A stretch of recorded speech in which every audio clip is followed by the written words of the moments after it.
Hello, this is KSQD Santa Cruz, KSQT Prunedale.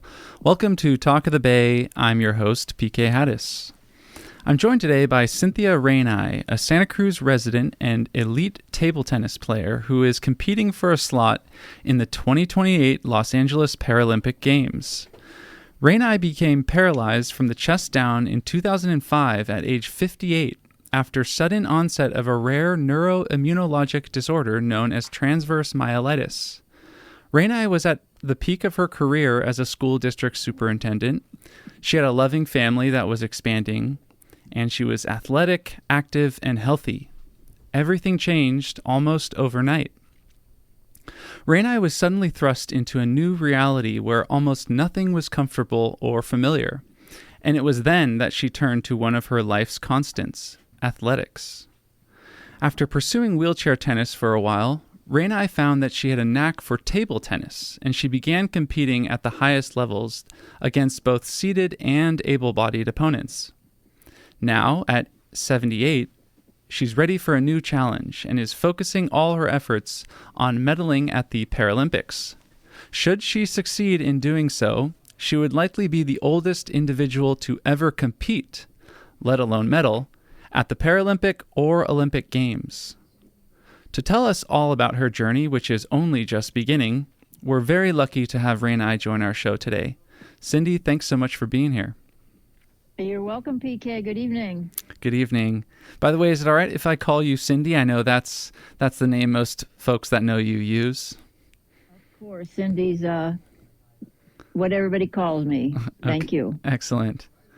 So I thought it would be good to just start with kind of a day in the life of Cindy, the table tennis player and, trainee.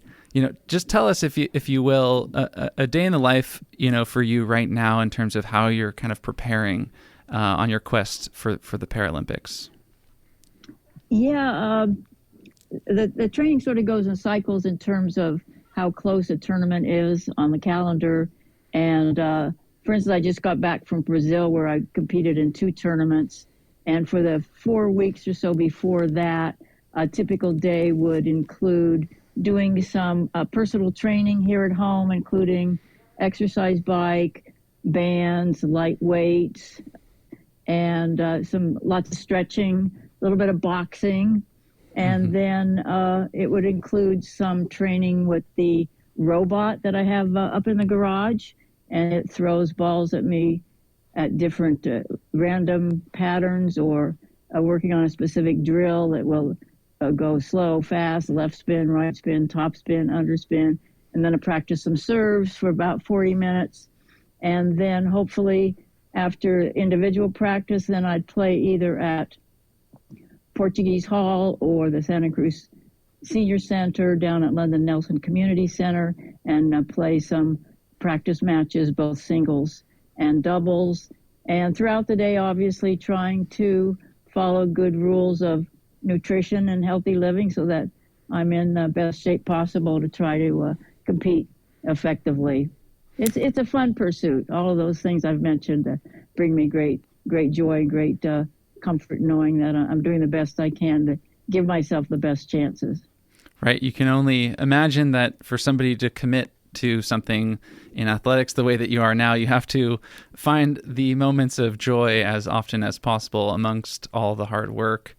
Absolutely. And have you been following this routine for a while now, or is it only recently that you have kind of stepped up your efforts? Because this is quite a lot to do, and it's kind of amazing to think of how long you've been so strict with it. So I'm wondering if this is a recent thing or if you've been doing this for years. It's gone in cycles. Yeah, I might add that a lot of athletes internationally, they don't have to sort of piece together a training program like I'm trying to do. For instance, in Brazil, where I just traveled, the Brazilian Paralympic Committee has a training center, and the wheelchair table tennis players there, my equivalent, so to speak, they have an organized 2 hours of training in the morning, 2 hours of training in the afternoon, in addition to gym time and other time. And then they live right on site in a dormitory. So they're playing at least 4 hours a day under professional supervision, where I'm trying to sort of pace this together individually. So it's a tough race to run when that's what your competition looks like. Right. The opponents that you're competing against, you're seeing that they are putting in just as much time, if not even more. And so there's always kind of that aspiration to give even more, give what you can to try to meet them where they are. Yeah, typically they have a more organized program than someone like myself who isn't living at a training center and doesn't have national support. Mm-hmm. So it's an uphill battle, but one that I'm enjoying taking on. Right. And you mentioned that you're competing at London Nelson Center as often as you can amongst other centers. What's the competition like? It seems to me there's a lot of casual ping pong players, present company included.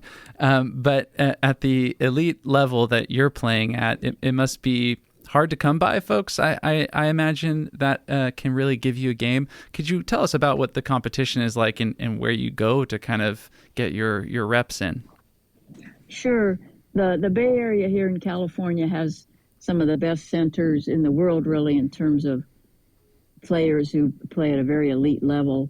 There are some very good players who play at Portuguese Hall here in Santa Cruz, and some of the players at London Nelson are also very challenging at my level of play. But to get the highest level of play in the area, we drive over the hill. My coach and I, or friends and I, drive over to Santa Clara or Milpitas, Alameda, Burlingame. There are lots of clubs over the hill that have really nationally ranked coaches and players. And it's not hard for me to find players in that neck of the woods who can really give me a very competitive match and often beat me. There unfortunately aren't very many wheelchair players in the area. There are a couple of players who are beginning their skill development here in Santa Cruz, but there aren't any who compete nationally and internationally. So most of my warm-up training and competition is with able-bodied opponents. And how do you fare against those opponents? I mean, obviously you'll take games where you can get them, competitive games, that is. What's it like having to spend a lot of your time training with able-bodied opponents, while most of the folks, or all of the folks that you'll be seeing in your quest to get to the Paralympics, will be competing with you from a seated position, correct? So is there a disadvantage there, or are you just kind of going with what you can get? Well, there's some disadvantage because the game played seated is significantly different than the game played standing, but one has to sort of translate from one style of play to another.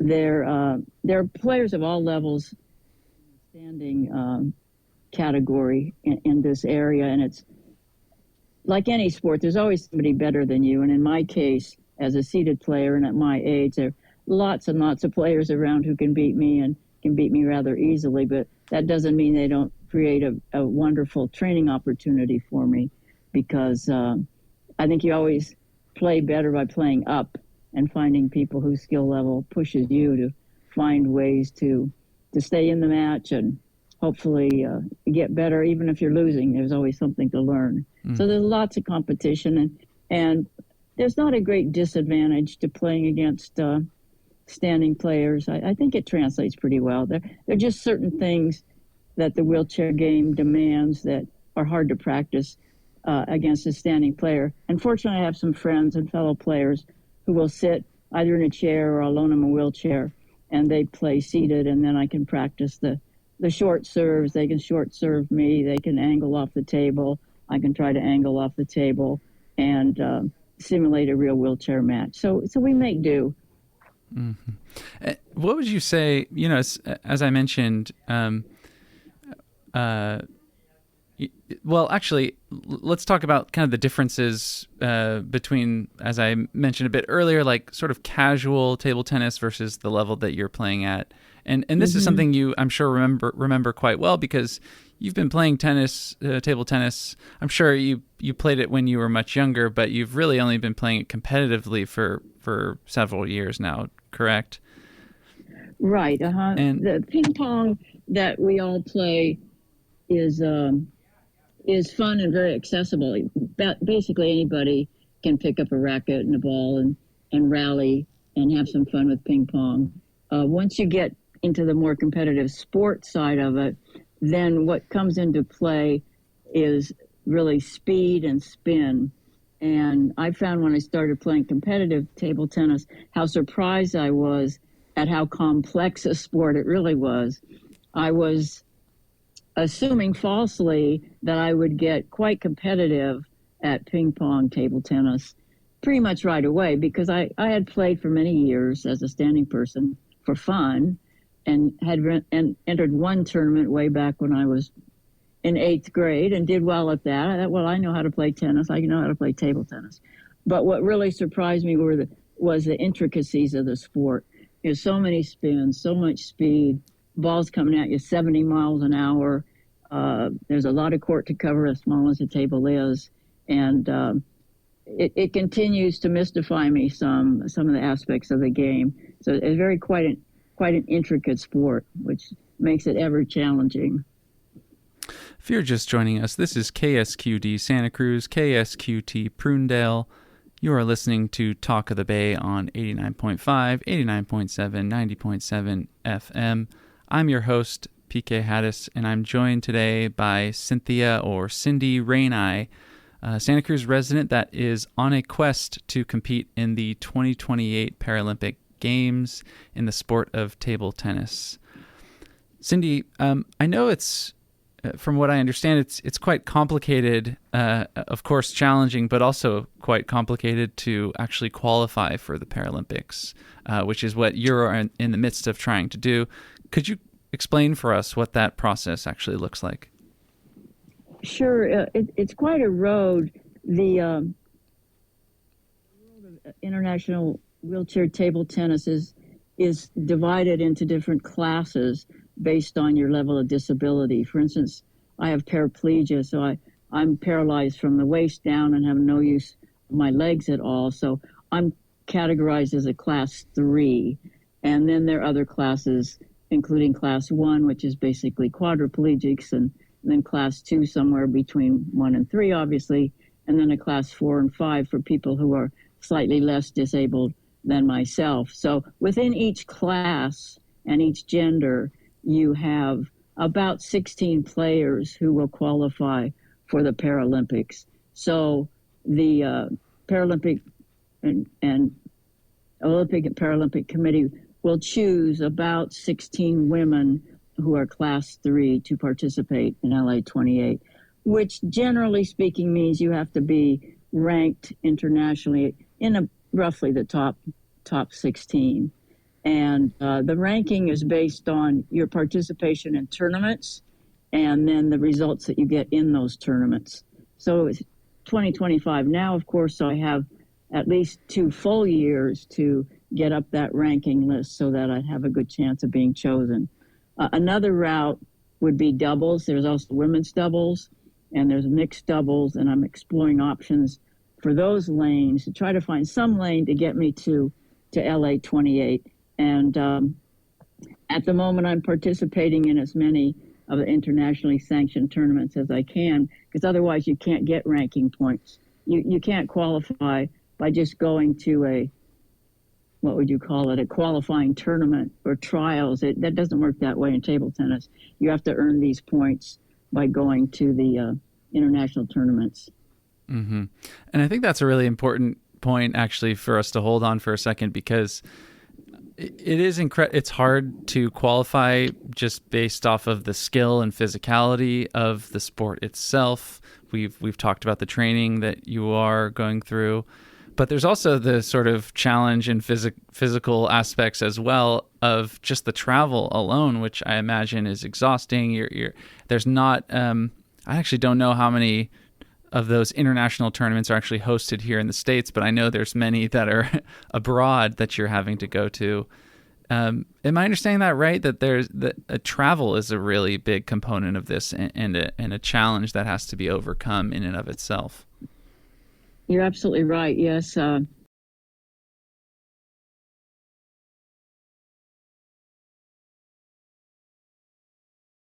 So the United States hosted an international tournament in Seattle, and that was the first time in several years that we in the United States had hosted a tournament. And otherwise, you have to travel overseas to compete. I just got back from Brazil, and for example, it was a 27-hour trip from the hotel in Sao Paulo to my front door. So that was very, very draining, very challenging physically. And then at the venue, often you're in a hotel and then have to take a van or a bus 45 minutes, sometimes an hour to get to the venue to play. So there's a lot of physical challenge just in terms of the travel. And particularly someone at my age, there are things coming with age that make travel like that more difficult. So that's definitely a part of the mix, is holding up through all the challenges of the long flights and all. Well, speaking of age, I mentioned at the very beginning that you would very likely be the oldest competitor in the Paralympics and probably the Olympic Games as well. I did follow up on that as best I could and reached out to the International Paralympic Committee, who said that they don't keep full data on all, on all Paralympians, including their birth dates, but they did say it is very unlikely that we have ever had a Paralympian of 80 plus years or older. And of course, you would be 81 in 2028. And the same goes for the Olympics. Just through some research, it looks like I think it was a gentleman from Brazil or a gentleman from Argentina, a sailor, competed in 2016 at the age of 54, and he was the oldest Olympic athlete in 100 years at least. Wow, and he was 54. And he was 54, yeah. So, and the Olympics are known for folks kind of training really hard and from a young age, and then by the time they've extended beyond a very young age to sort of even middle age, they're considered sort of past their prime as athletes. But what's also so amazing about your story is that you're sort of just reaching your prime now at the perfect time. Yeah. And we can kind of confirm based off of the best research that we have that you would indeed be the oldest competitor. And I wonder if that's something that you think about often, that motivates you, that causes some doubt, or where does that factor in? Is it something you pay attention to in your training and as you think about your ambitions? Yeah, I find it sort of exciting. I think it's an extra motivation for me. In my most recent tournament, for instance, there were some, if you will, older players. There were a couple of gentlemen in their 60s. There was a woman who was a grandma in her late 50s. And there was one gentleman who I think, I didn't ask him, but he seemed to be maybe in his late 60s. So it is a sport that allows longevity. It's not like sprinting or swimming or something where you reach your physical prime and then you can no longer be really competitive internationally. But I think the sport is such that it allows for an older athlete with the more experience and more technical skill, more savvy perhaps, maybe more emotional intelligence coming to the table. I think there are some advantages to the older player. And I get a kick out of thinking that at my age, I can still be competitive and still have a chance to do something, might I say, historic. That's exciting to me and very motivating. Yeah, you have to imagine that. And there's quite a range of age. I've played opponents as young as 8, able-bodied opponents. Wow. And in Brazil, for instance, one opponent who beat me was 18. So she was 18, I was 78. To me, that's a beautiful thing that you can bring different generations together like that and have a competitive match and build friendships and build bridges between countries. It's just a lovely thing, I think. So I wanted to shift the conversation slightly here to go back to pre table tennis and before, as I mentioned in the introduction, sort of the sudden onset of this paralysis. If you don't mind, I was wondering if you could recount for us that period of time and that onset and what exactly transpired. Sure, I'd be happy to. I need to go back to 2005, and my wife Shelley and I were traveling in Scotland to our daughter Melina's wedding. And when I came home, we were looking back on the wonderful time we had golfing at St. Andrews, for instance, and we came home, and actually I golfed one more time down in Southern California. And then driving home from Southern California, I had some back pain, and then went back to work. And the first few days back at work, it had this increasing back pain. So I was concerned about that. And then one morning, about the third day I was back, I actually fell at the front door. I was lifting a briefcase to head out to the car, and my left foot gave out, and I fell down. I thought, well, that is the weirdest thing.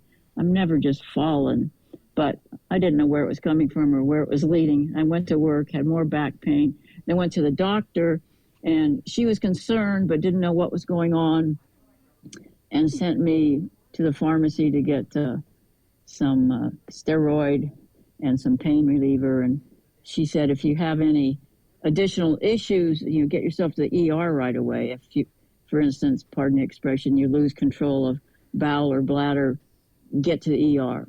Well, that happened a couple hours later, so I went to the ER, and surprisingly, they took me right away. I was expecting to be triaged and sit in the waiting room for hours, but instead they took me right into an examining room. And to speed forward a little bit, they didn't know what was wrong with me. They kept me overnight, and then they kept me another night. And by this time, that leg that had been a little limpy started to be unable to move it at all. And then they gave me some exercises to do, some range of motion exercises.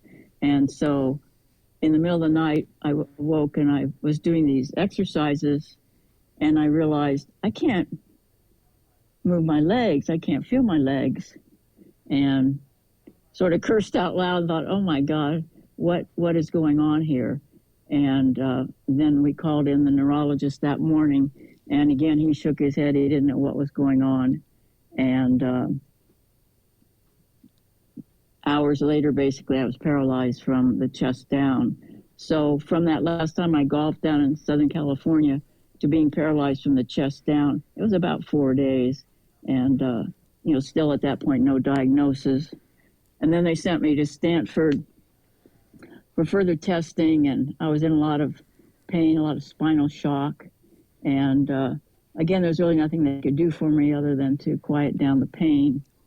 And then some days after that, they sent me to a rehab facility in San Jose, Valley Medical Center, and started working in a wheelchair and learning how to adjust to life with paralysis. So it all happened really fast and totally out of the blue.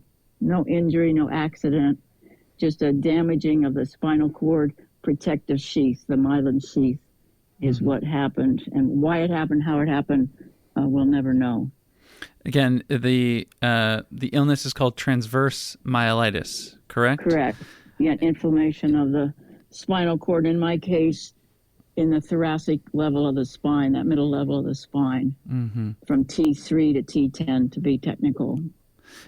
I imagine it's a incredibly rare condition, and what is the sort of prognosis? Do folks recover? Do they usually not? Do you know much about that?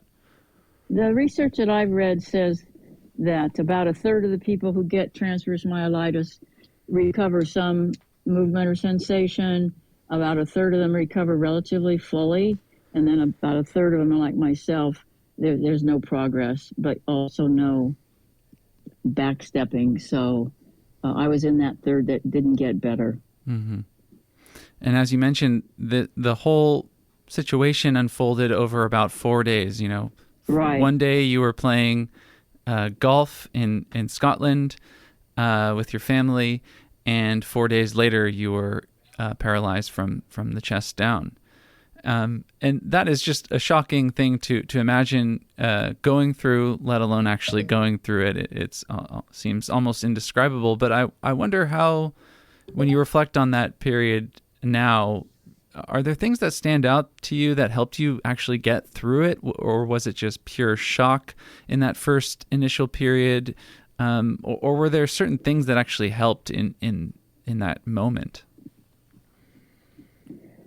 Well, I was in a lot of pain and not too thoughtful for the first week or so, but once I got transferred to the rehab facility and I looked around at what was going on, actually my thought and my feeling was that I felt pretty lucky, really, because there were other people in that unit who were a lot worse off than me. Some who were on ventilators, some who were quadriplegic, some who were very, very young, who had been in a motorcycle crash or car crash, diving crash, gang shooting. And at the time, as you said, I was 58 years old. I had a beautiful wife. I had lovely kids. I had a great career. And I actually felt fortunate that if this was going to happen to me, I was lucky that it happened that late in life, that I had already had all those wonderful years of being an active, able-bodied person, and actually felt pretty fortunate. And also, I don't know where this comes from, but I don't recall ever really fighting it. I didn't get into that why me scenario or woe is me scenario. I just sort of set my sight on getting to work and getting to the gym. They take you to the gym twice a day and work on your strength and your wheelchair skills. And my mindset was just, let's get to work. Let's figure out how to do this.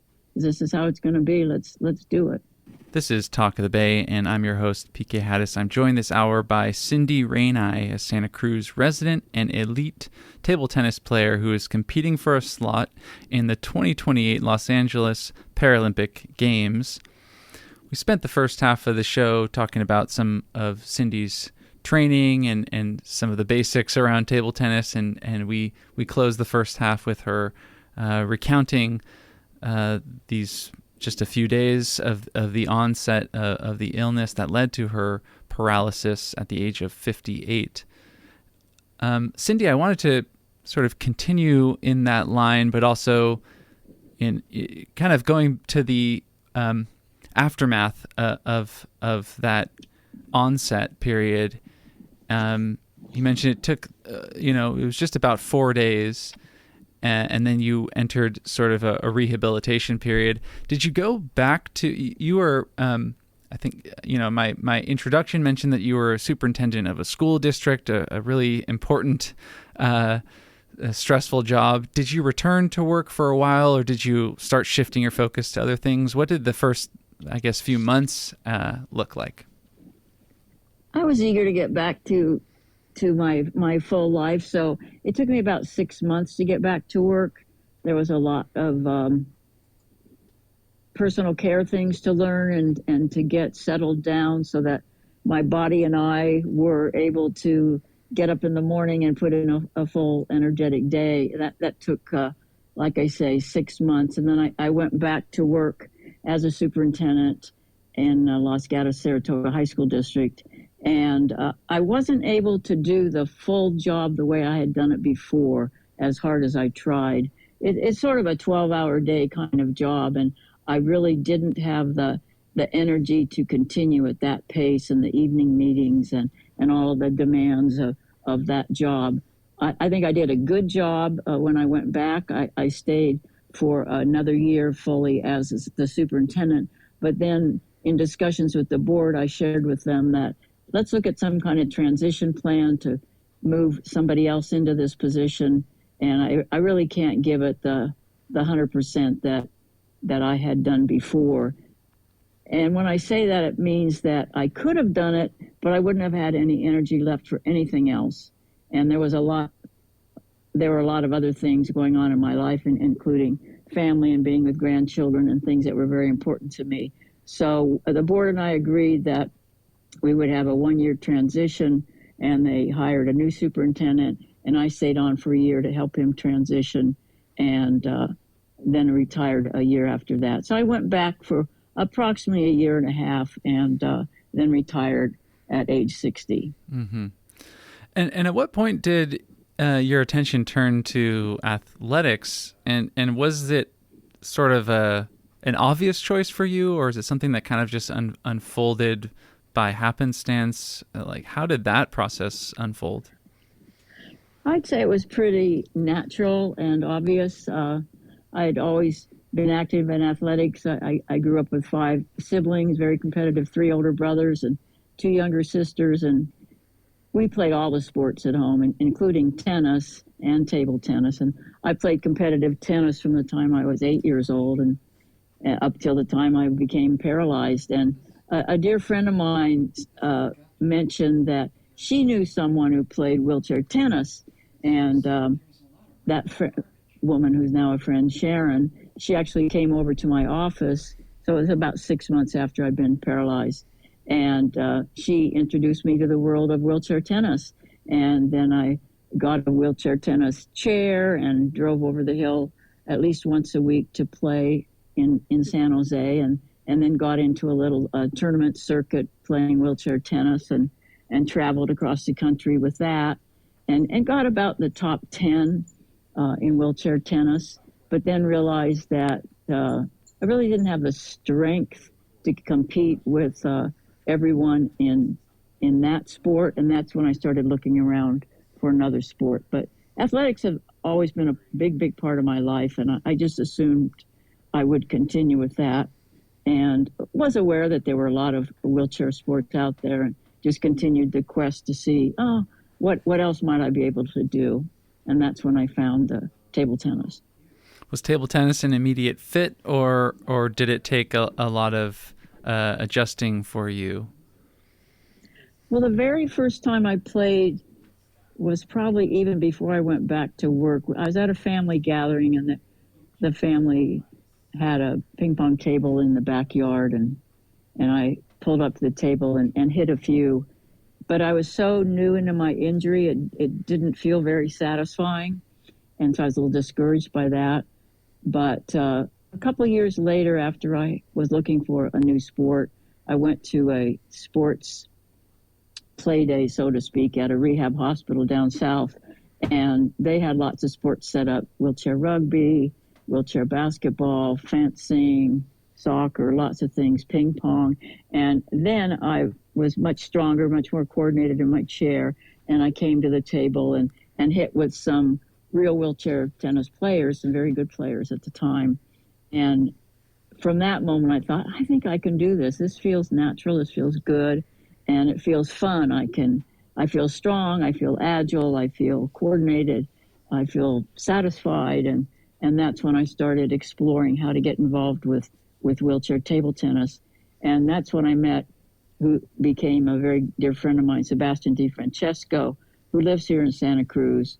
And sadly, he has since passed away. But he's the one who helped me from day one get going in wheelchair table tennis. Yeah, if you don't mind, I was hoping you could tell us more about that friendship and that mentorship that you had with Sebastian, who is really an adaptive sports champion and legend. He competed in the Paralympics many times, medaled on several occasions and in different sports. I could go on about his accolades, but tell us about that relationship and some of the things perhaps that he showed you. I know that he played with his grip wasn't very strong, so he actually had to tie the paddle around his hand with a strap. Do I have that right? Correct.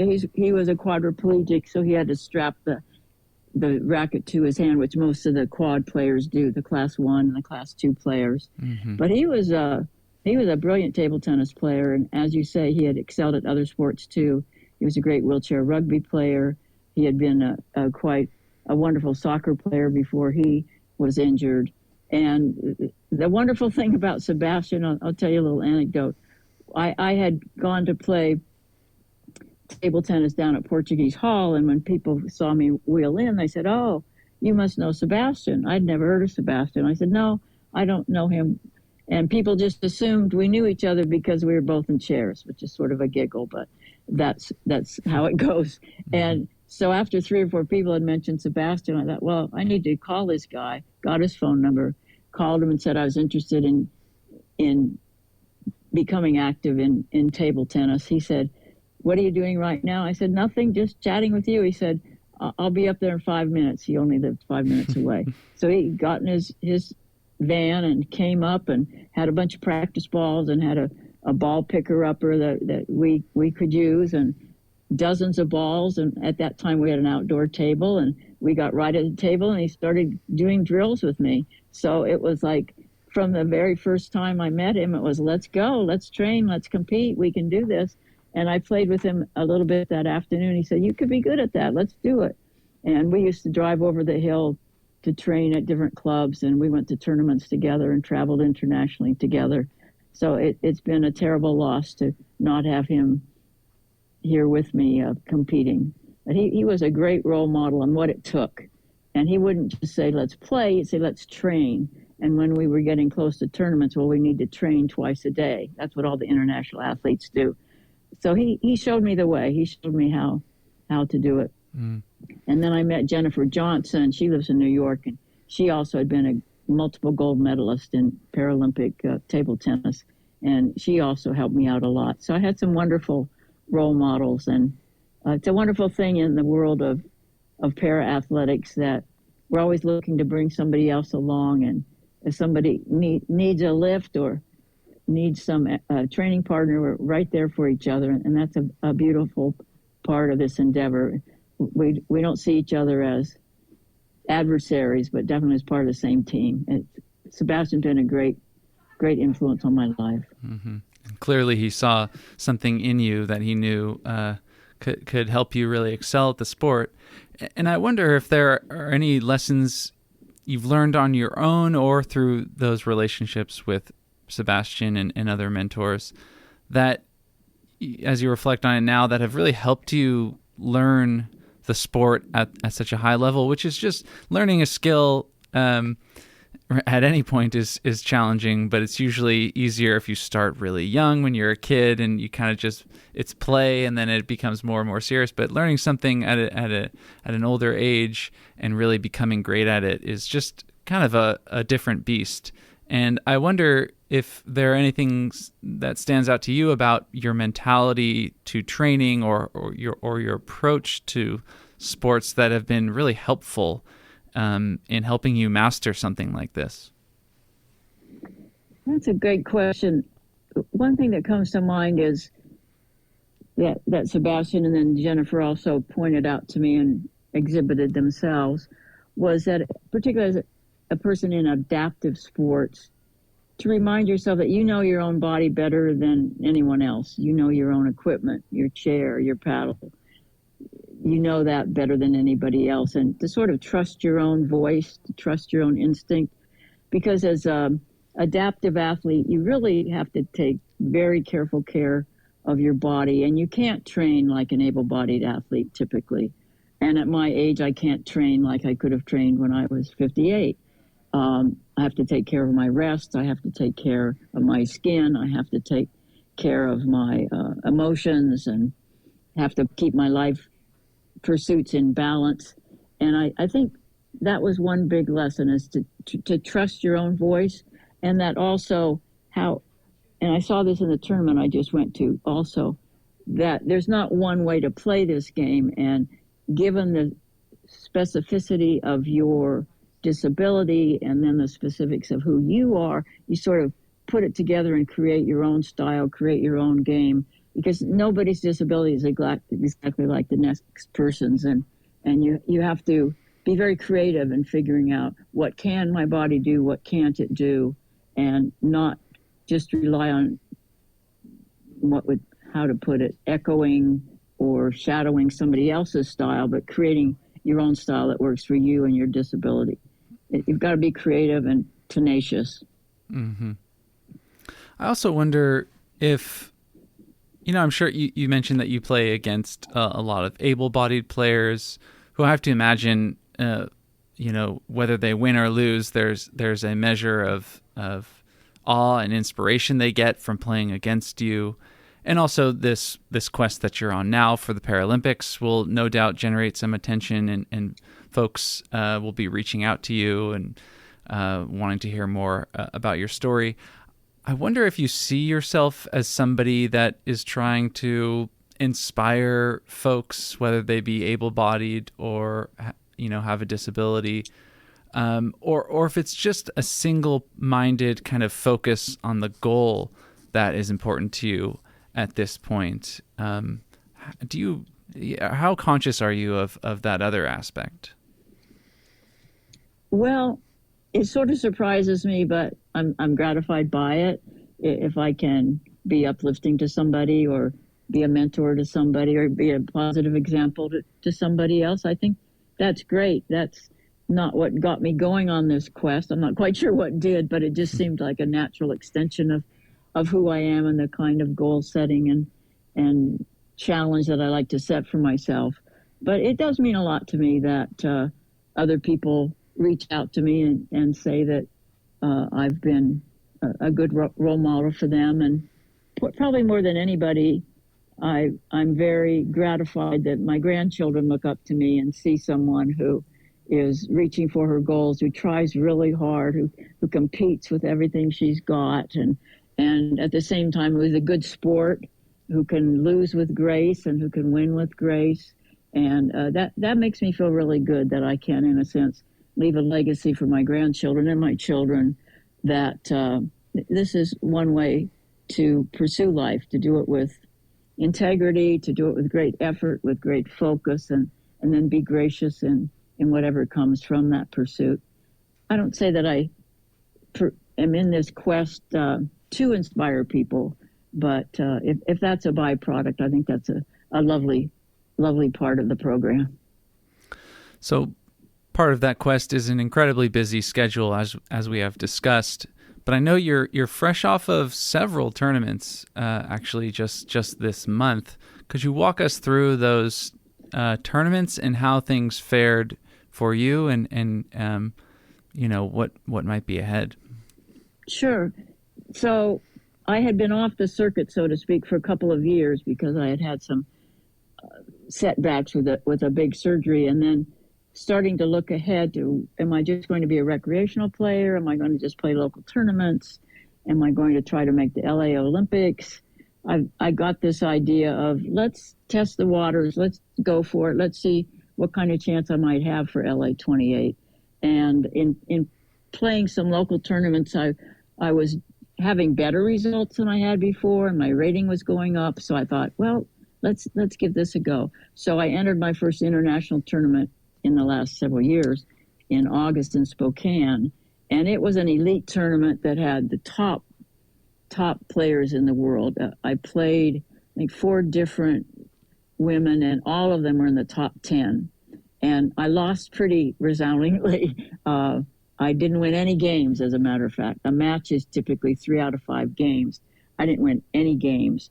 But I was there with my West Coast coach, Stephen, and he said, don't be set back by this too much. I can now see what this game requires at the elite level. We'll get back home. We'll do the work we need to do, and we'll move forward.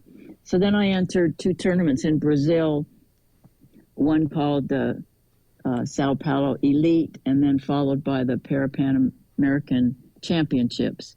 And one goal I had, call it a C goal, was just to get to the tournament, to take care of myself physically, to compete, to come back in one piece, and just see how I did. And if I could make it through the tournament without any setbacks physically, then I'd feel like I'd had a successful outing. The sort of the mid-range goal, like the B goal, was win some sets. I didn't win any sets up in Spokane. And again, this was an elite group of players that I was going to be facing, much, much younger than myself. And I actually, in 4 different matches, I won multiple sets. So I thought, well, hey, I'm not winning these matches, but I'm winning sets. I can compete in this league at this level. For instance, I played a Croatian woman who's ranked, I should say, number 8 in the world. And she was very surprised that I played her as well as I did. And I won 1 set, lost the match 3-1. But I felt like, wow, she's top 10 player, and I'm not being wiped out, so that's encouraging. So I also played doubles and didn't win any matches, so I can't come home and brag about that.